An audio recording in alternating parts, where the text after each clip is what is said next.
মসজিদ করার একটা কম্পিটিশন আছে, ভালো করে বুঝবেন। মসজিদ করতে হবে খুব দামি, আর মুসলমানদের নামে অনেক কিছু, বাবি মসজিদ ভাঙতে হবে, মালদার আদিনা মসজিদটা ভাঙতে হবে, বিল পাস হচ্ছে। এইখানে আর একটা কথা বলে দিতে হবে, না তো মানুষ বুঝতে পারবে না। যদি বলছেন মমতাজুল সাহেব আপনি উঠে থেকে শিক্ষা শিক্ষা শিক্ষা শিক্ষা করছেন, কোন শিক্ষায় শিক্ষিত হব সেটা আগে বলুন, সেটা আগে বলুন, কোন শিক্ষায় শিক্ষিত হব। আর আল্লাহ কোন শিক্ষার কারণে অন্ধ বলছে। আর আমি মমতাজুল ইসলাম কথা বলছি, যাদের কাছে মোবাইল আছে সার্চ করে দেখুন গুগলে, বইপত্র যারা পড়াশুনো করেন আপনারা আমার কথা তদন্ত করুন। আমি কথা বলে দিয়ে যাচ্ছি, নামাজ সম্পর্কে কোরআনে এসেছে 82 জায়গায়। শিক্ষা অর্জন করতে হবে, জ্ঞান অর্জন করতে হবে। জ্ঞানীরাই উত্তম, যার জ্ঞান নেই সে অন্ধ, যার জ্ঞান আছে সে পণ্ডিত। শুধু জ্ঞান অর্জন করার ব্যাপারে পবিত্র আল কোরআনে আয়াত এসছে 750টার কাছাকাছি। কটা? 750 কাছাকাছি শিক্ষা অর্জন করার ব্যাপারে পবিত্র আল কোরআনে আয়াত এসছে 750 কাছাকাছি। এবার আপনারা বলুন, এই মুহূর্তে সোশ্যাল মিডিয়ার মাধ্যমে আমরা যা দেখতে পাই বা বাজার ঘাটে যা শুনতে পাই, আচ্ছা মুসলিমরা শিক্ষাতে সব থেকে আগিয়ে না সব থেকে পিছিয়ে, কোনটা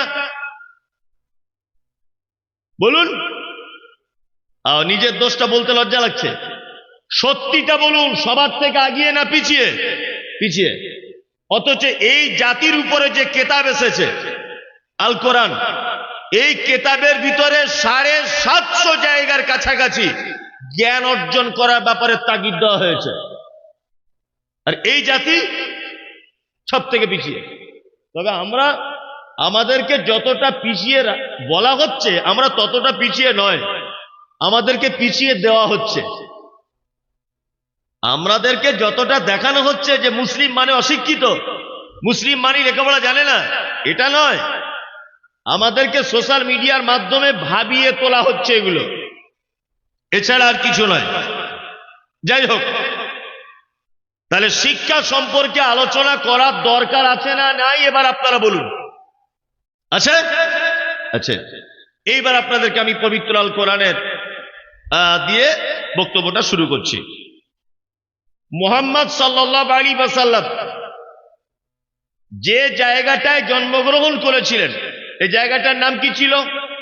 মক্কা। কি? মক্কা।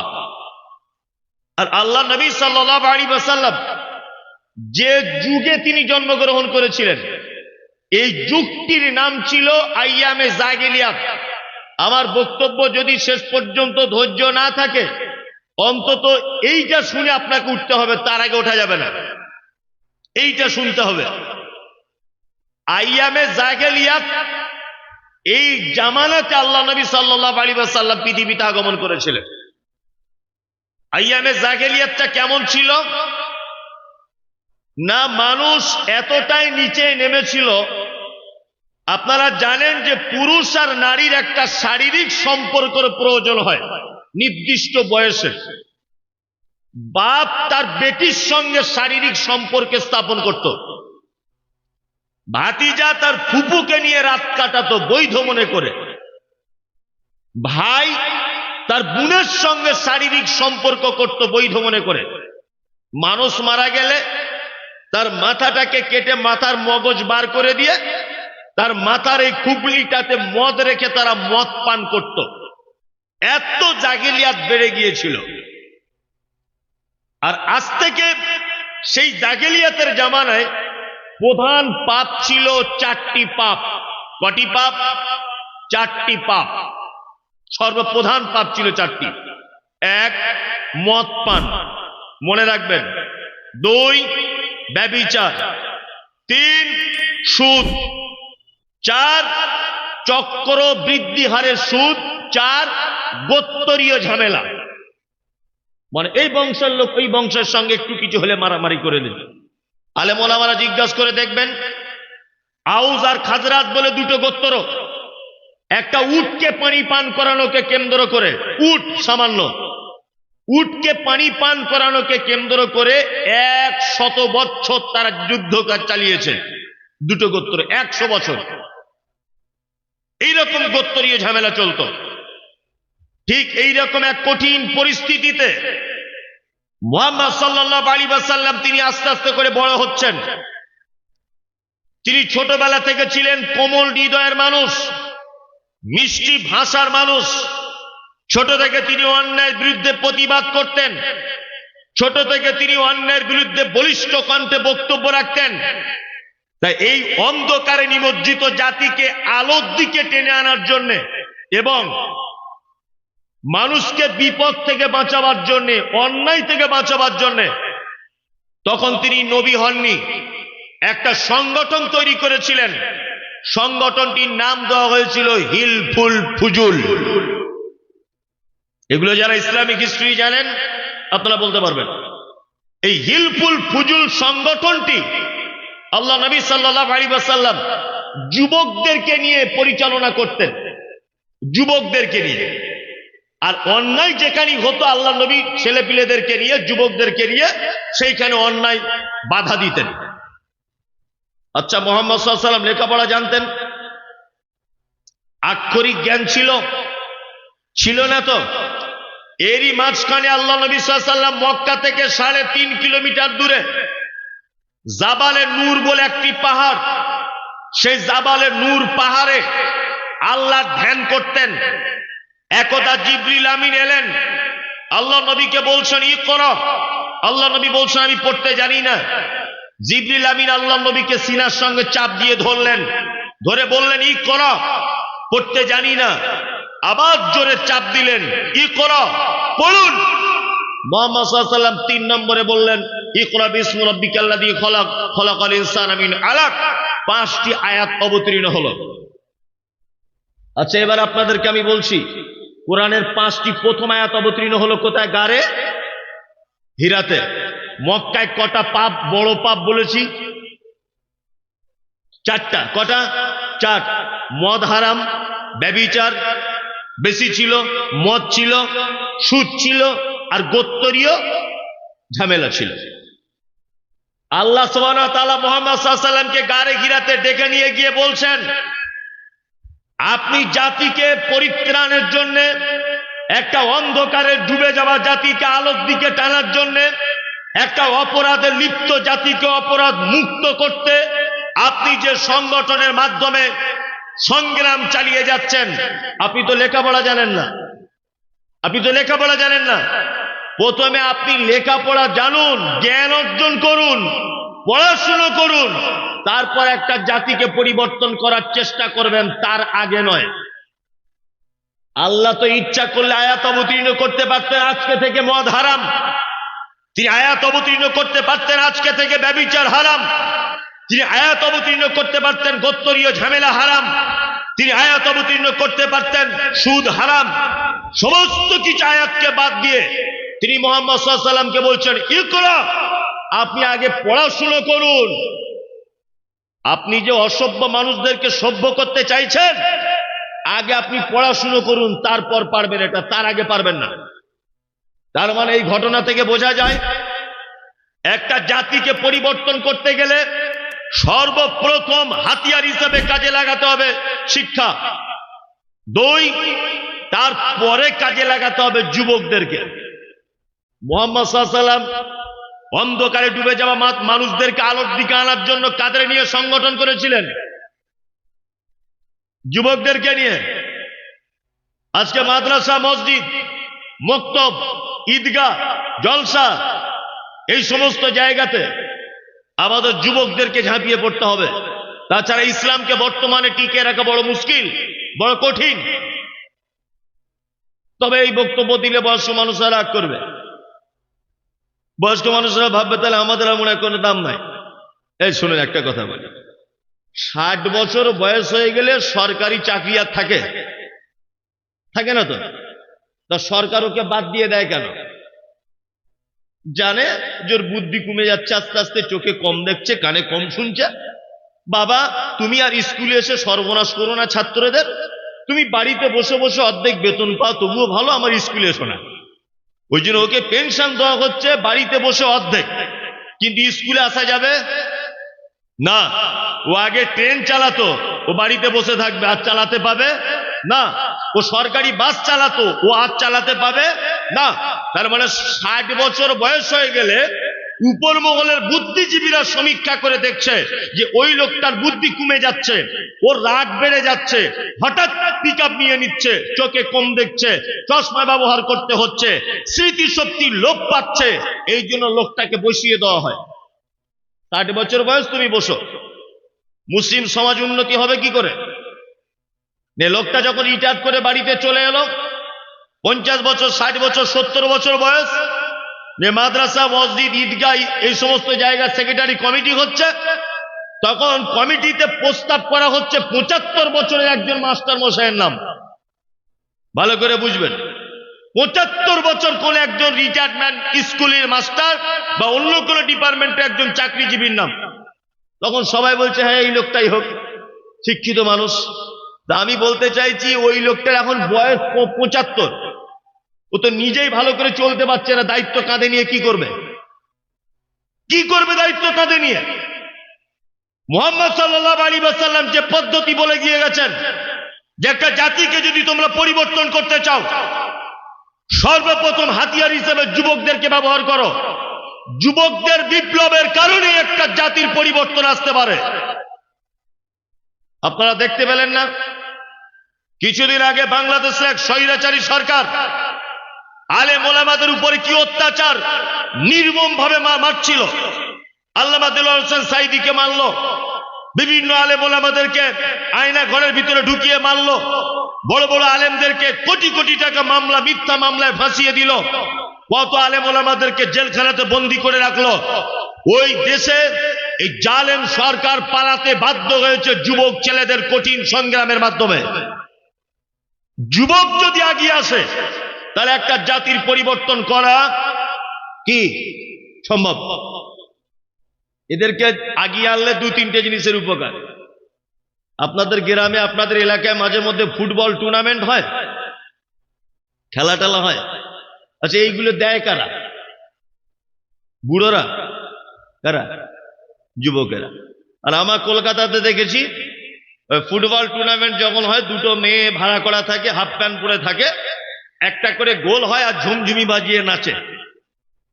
কি বললাম বুঝলেন? গ্রামে ফাংশন হচ্ছে, গ্রামে ডিজে বাজিয়ে পিকনিক হচ্ছে, এগুলো করে কারা? বুড়োরা না ইয়াংরা? ইয়াংরা। আপনাকে গ্রামে টার্গেট করতে হবে যে কোন যুবক ছেলেগুলো এই কাজে লিপ্ত, যারা গ্রামে খেলা দিচ্ছে, ঢোল বাজাচ্ছে, এরা কারা? এরকম 10 জন ছেলেকে আপনারা লিস্ট করুন। লিস্ট করে মসজিদ, মাদ্রাসা কমিটি, ঈদগাহ কমিটি যখন হবে, ওই 10 জনকে দায়িত্ব দিয়ে দিতে হবে। কি বলছি বুঝতে পারছেন? তার মানে ন্যাংটো মেয়েদের এনে ফুটবলের মাঠে নাচানো, এই কাজে যদি কেউ যুক্ত থাকে, আমি বলবো তাকে যদি মাদ্রাসা, মসজিদ, মক্তবের দায়িত্ব দিয়ে দেওয়া হয়, ও আর লজ্জাতে ওখানে যাবে না। ইস, আমি মসজিদের দায়িত্বে আছি, আমি আর ও কাজে নেই বাবা, আগে যা করেছি করেছি, এটা বলবে কি বলবে না? বলবে, বলবে। ওই জন্য যুবকদেরকে এগিয়ে আসতে হবে। 2, শিক্ষা। শিক্ষা ছাড়া কোন জাতির পরিবর্তন আসতে পারে না।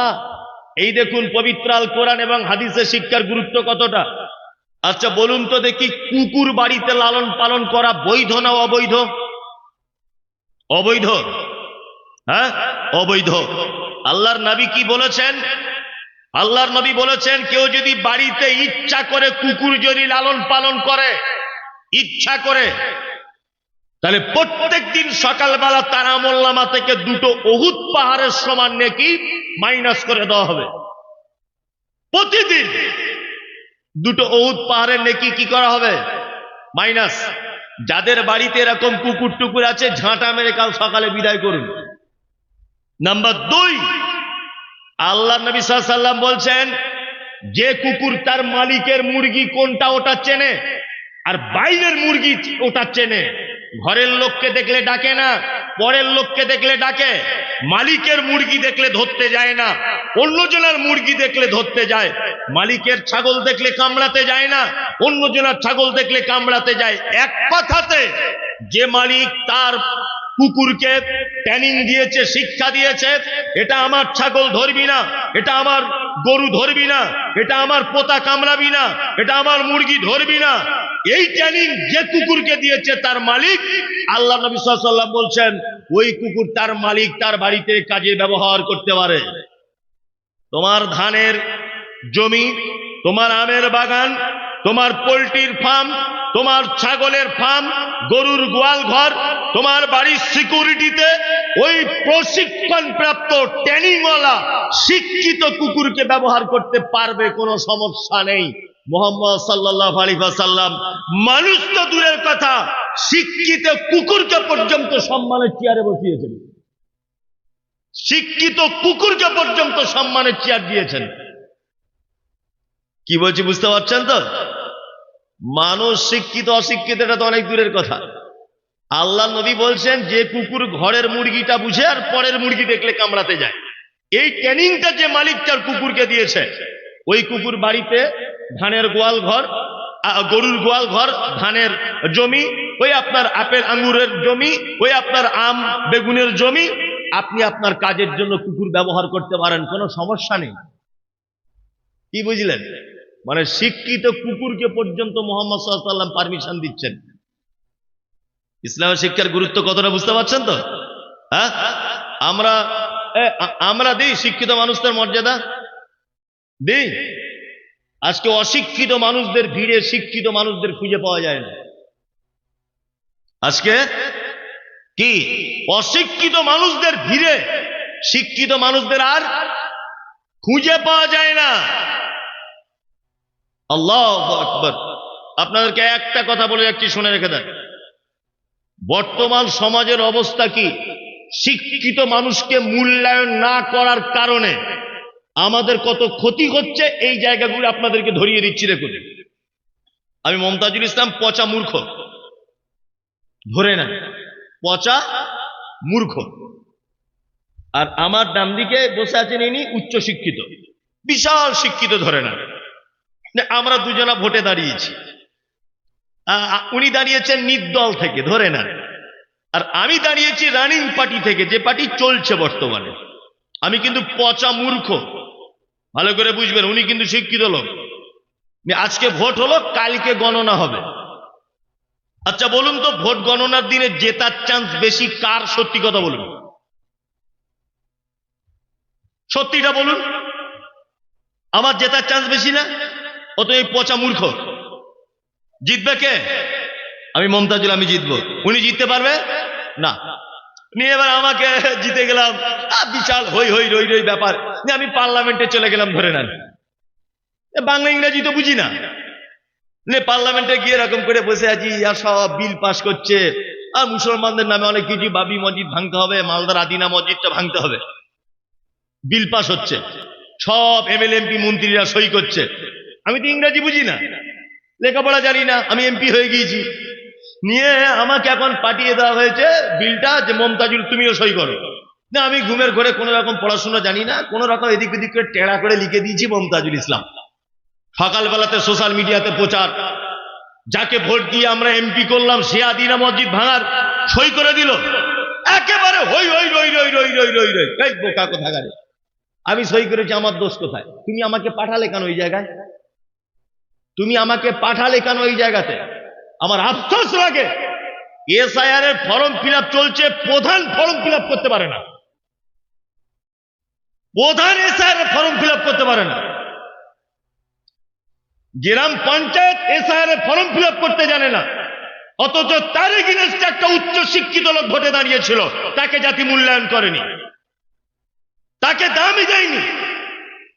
ও নির্দল পার্টি, ও কংগ্রেস করে, ও সিপিএম করে, তো ভাঙা জুড়ো পার্টি, এদের ভোট দিয়ে কি হবে? তুমি ভোট দিয়েছ কাকে? একটা অশিক্ষিত লোককে দিয়েছ, তাকে তুমি জিতিয়েছ। তার থেকে তুমি বেশি কিছু আশা করতে পারো কি? না। আপনারা বুঝতে পারছেন না? দেখতে পাচ্ছেন না সারা দেশের অবস্থা?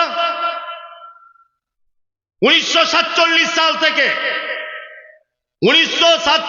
সাল থেকে 13 নম্বরের প্রধানমন্ত্রী আপনার মনমোহন সিং, 13 নম্বরের ভারত স্বাধীনতার পর থেকে 13 নম্বরের প্রধানমন্ত্রী মনমোহন সিং, আর 14 নম্বরে তিনি হচ্ছেন কে?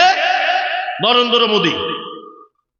এই 1947 সাল থেকে আপনার মনমোহন সিং পর্যন্ত যত দেশের প্রধানমন্ত্রী হয়েছে, কোন প্রধানমন্ত্রী কোন বিশেষ জাতির, কোন বিশেষ ধর্মের মানুষদের অতটা ক্ষতি করেনি যতটা ক্ষতি করেছে এই প্রধানমন্ত্রী।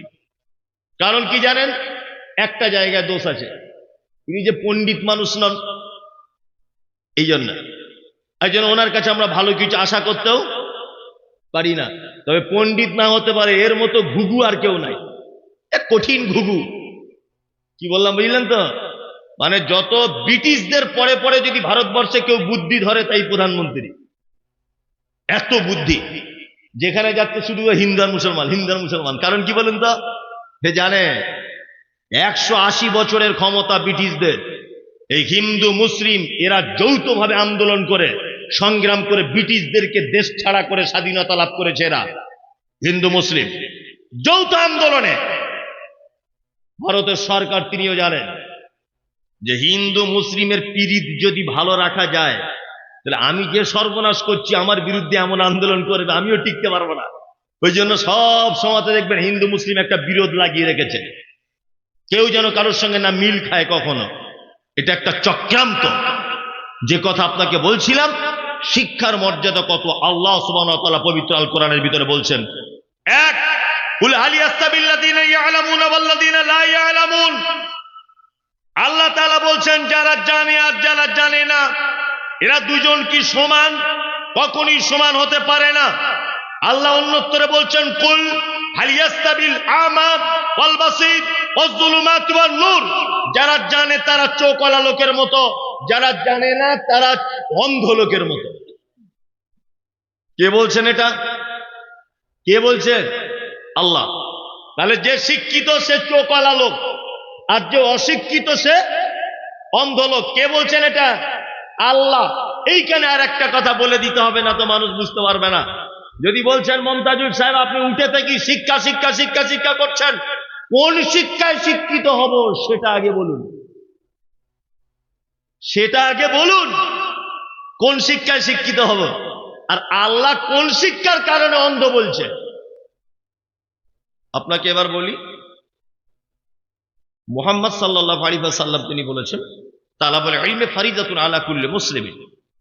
প্রতিটা মুসলিম নরনারীর জন্য দ্বীনের জ্ঞান অর্জন করা কি ফরজ। এটা ফরজ করেছেন কে? মুহাম্মদ সাল্লাল্লাহু আলাইহি ওয়াসাল্লাম। তিনি ফরজ করেছেন দ্বীনের জ্ঞান অর্জন করতে হবে, দ্বীনের জ্ঞান। এখন আমাদেরকে এটাও জানতে হবে যে ফরজ কতটুকু। আমরা জানি মাদ্রাসায় পড়তে হবে, 12-13 বছর থাকতে হবে, মাথাতে পাগড়ি নিতে হবে, হাতে একটা লাঠি নিতে হবে, তবে মনে হয় ফরজ আদায় হবে। এটা আমরা সাধারণ জ্ঞানে বুঝেছি, তাই না? কিন্তু আমি আপনাদেরকে এতটুকু কথা বলবো, দ্বীনের জ্ঞান অর্জন করা ফরজ। ইসলামের যে বেসিক জ্ঞানগুলি আছে, যেমন সালাত কি করে আদায় করবেন, কি করে আপনি পিতামাতার সেবা করবেন, হারাম কোনটা, হালাল কোনটা, বৈধ কোনটা, অবৈধ কোনটা, এই এতটুকু জ্ঞান যদি আপনার মধ্যে চলে আসে, তাহলে তালাবুল ইলমি ফারিদাতুন আলা কুল্লি মুসলিমিন, এইটা অর্জন হয়ে গেল। তারপরে আপনি ডাক্তার হন, মাস্টার হন, ইঞ্জিনিয়ার হন, প্রফেসর হন, ব্যারিস্টার হন, তাতে কোনো সমস্যা নেই। আপনাকে দুটো জ্ঞান থাকতে হবে, কোরআনের জ্ঞানও থাকতে হবে আর দুনিয়ার জ্ঞানও থাকতে হবে, তাছাড়া চলা যাবে না। আপনি যদি মনে করেন আমি শুধু হাদিস কোরআন পড়বো, শুধু, দুনিয়ার কোনো শিক্ষা আমার দরকার নেই, তাই তো? দুনিয়ার শিক্ষার দরকার আছে কিনা এবার আপনাকে বলি। আমার কিডনিতে পাথর, কিডনিতে। আমি যোগ্য আলেম, বুখারী পড়াই কোনো একটা মাদ্রাসায়। আচ্ছা বলুন তো, আমি হাদিস কোরআন গবেষণা করে পাথর অপারেশন করার ক্ষমতা রাখবো? হ্যাঁ, কোন হাদিস এরকম আছে নাকি যে কি করে অপারেশন করতে হয়? আছে? নেই। এই জ্ঞান আমি পাবো কোথায়? এই জ্ঞানটা আমি পাবো কোথায়? হ্যাঁ, জেনারেল লাইনে পাবো। হাদিস এবং কোরআনের জ্ঞান হচ্ছে গন্তব্যে পৌঁছানো, আর ওই গন্তব্যে পৌঁছাতে গেলে যে উপকরণগুলো লাগে, এই উপকরণের নাম হচ্ছে জেনারেল শিক্ষিত। আপনি এখান থেকে কলকাতায় যাবেন, পৌঁছে আপনি যাবেন, কিন্তু কোনো না কোনো একটা মাধ্যমে পৌঁছাতে হবে। ট্রেনে যাবেন, বাসে যাবেন, মোটর সাইকেলে যাবেন, আপনি সাইকেলে যাবেন, কোনো না কোনো একটা মাধ্যমে তো আপনাকে যেতে হবে। হবে কি হবে না? কোরআন আপনাকে জান্নাতের রাস্তা বলে দেয়, কোরআন আপনাকে জান্নাতের রাস্তা বলে দেয়, কিন্তু ওই রাস্তা পর্যন্ত, ওই আপনার লক্ষ্য পর্যন্ত পৌঁছানোর জন্য উপকরণ হিসাবে যেটা ব্যবহার করা হয়, এই উপকরণটার নামই হচ্ছে দুনিয়াবি শিক্ষা। আচ্ছা বলুন, মসজিদ তৈরি হচ্ছে সব গ্রামে প্রায় জায়গাতে। আচ্ছা বলুন তো, এই মসজিদগুলো তৈরি করার আগে ইঞ্জিনিয়ার প্ল্যান হয় কি হয় না? যেখানে 12টা পিলিয়ার লাগার কথা, ওখানে যদি 2টো পিলিয়ার দিয়ে কোনো গ্রামের লোক মসজিদ করে, টিকবে? হ্যাঁ, তাহলে কটা পিলিয়ার দিয়ে করতে হবে, এই জ্ঞানটা কোন একজন ইঞ্জিনিয়ারের কাছে নেওয়া দরকার আছে না নেই? আছে, আছে, অবশ্যই আছে। দুটো শিক্ষাতেই শিক্ষিত হতে হবে। আমাদের ধ্যান ধারণা কি? আমাদের ধ্যান ধারণা মৌলভী সাহেবরা বলে দিয়েছে, বুবু তোর মেয়ের বয়স কত? বলছে 16 বছর। আর স্কুলে পাঠাস না, আর স্কুলে পাঠাস না, ওকে বিয়ে দিয়ে দে, তাড়াতাড়ি বিয়ে দিয়ে দে, যুগ জামানা খারাপ। এই আমার বেটিকে আমি বিয়ে দিয়ে দিলাম, 16 বছর আপনার বেটি বিয়ে দিয়ে দিলেন আপনি, তাই তো? আপনার স্ত্রী যখন প্রেগনেন্ট, বা আপনার মেয়েটা যখন প্রেগনেন্ট, পেটে বাচ্চা, সিজার করতে হবে। আমরা যাচ্ছি কার কাছে? ওই যে শৈলেন ব্যানার্জি, জাতিতে একজন খ্রিস্টান, জাতিতে একজন অমুসলিম, জাতিতে একজন ইহুদি, জাতিতে একজন চুয়ার চামার, তার কাছে সিজার করতে যেতে হচ্ছে। আপনার বৌমা শাড়ি জামা কাপড় ব্লাউজ খুলে উলঙ্গ হসপিটালে বেডে শুয়ে আছে, আর একজন গায়ের মুসলিম আপনার বৌমার, আপনার মেয়ের, আমার মায়ের ইজ্জত দেখছে। ভালো করে বুঝবেন আমি কি বলতে চাইছি। অথচ আমাদের ধ্যান ধারণা মাথাতে ঢুকিয়ে দেওয়া হয়েছে, 17 বছর বয়স মানে তোর বেটি দিয়ে দিয়ে, আর পড়াশোনা করার দরকার নেই। কি করবে পড়াশোনা করে? সারা জীবন তো থালা বাসন মাজতে হবে।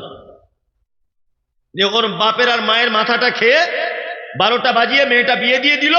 ওই মেয়েটা যখন পেটে বাচ্চা এলো, তখন হরিপদ ডাক্তার পুরুষ মানুষ, তার লজ্জাস্থান দেখছে ফ্যাল ফ্যাল করে তাকিয়ে। এটা ভালো হলো? আমাদের যদি 20 জন মহিলা মুসলিম ডাক্তার যদি থাকতো, আর তারা যদি আপনার মেয়ের বাচ্চা ডেলিভারি করতো, এটা ভালো হতো না ওই কাওড়া মুচি ওদের হাতে ডেলিভারি হওয়াটা ভালো? কোনটা? নেই। অথচ এই ব্যাপারে আমাদের চিন্তা ভাবনাও নেই।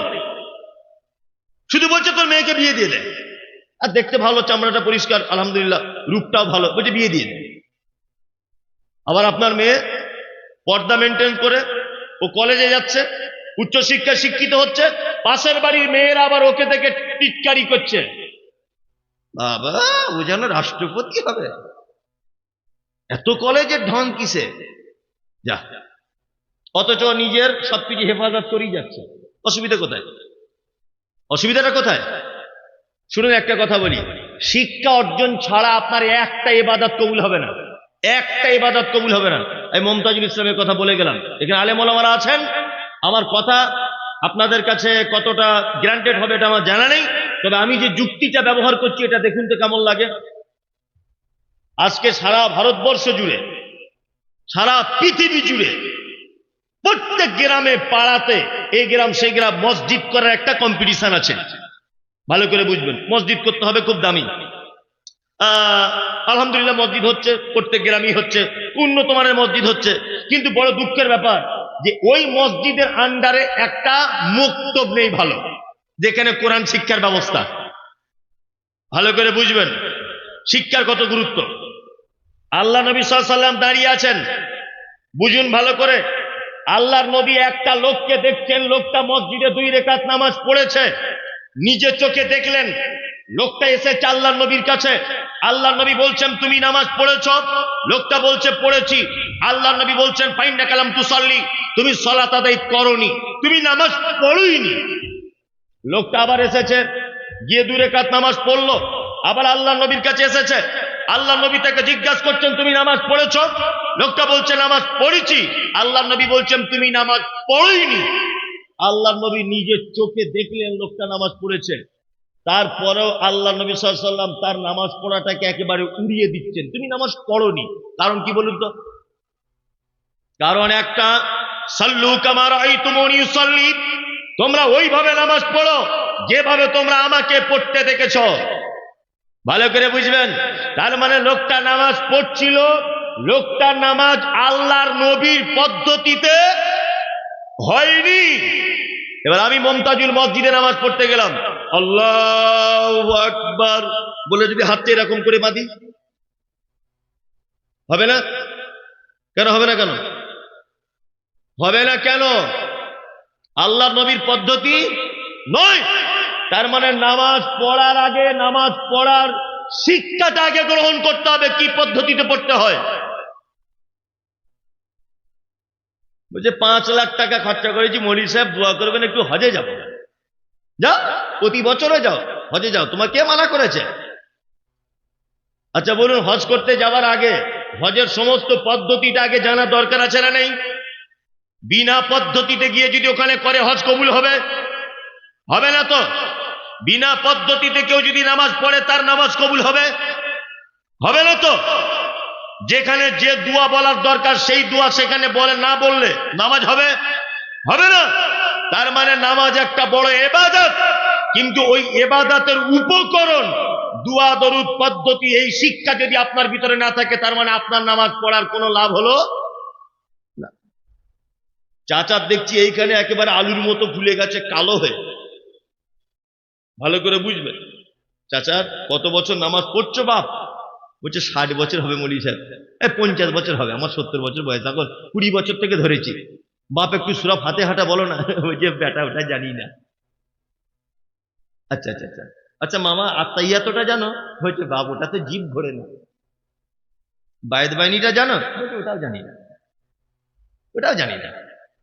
এই লোকটা বললো জানি না। আপনি দেখুন লোকটা কি বললো, জানি না। এক, আল্লাহু আকবার। রুকুতে গিয়েও ঠোঁট লাগছে, সেজদাতে গিয়েও লাগছে, তাশাহুদে বসেও দেখি ঠোঁট নাড়ছে। বলছি চাচা তুমি দুয়া জানো না, তা কি বলো ঠোঁট নাড়িয়ে নাড়িয়ে? মানে ও আর এক চিটা। কি বলছি বুঝতে পারছেন না?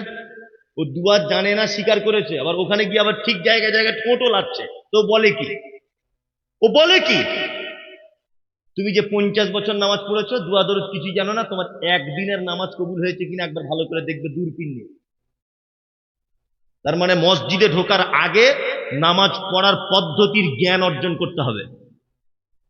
5 লাখ টাকা খরচা করে হজ করতে যাওয়ার আগে হজের যে কি পদ্ধতি আছে এই জ্ঞানটা আগে অর্জন করতে হবে, তারপরে হজ কবুল হবে, তার আগে নয়। তার মানে একটা না জানা মানুষের জন্য জান্নাতে যাওয়া পর্যন্ত কঠিন।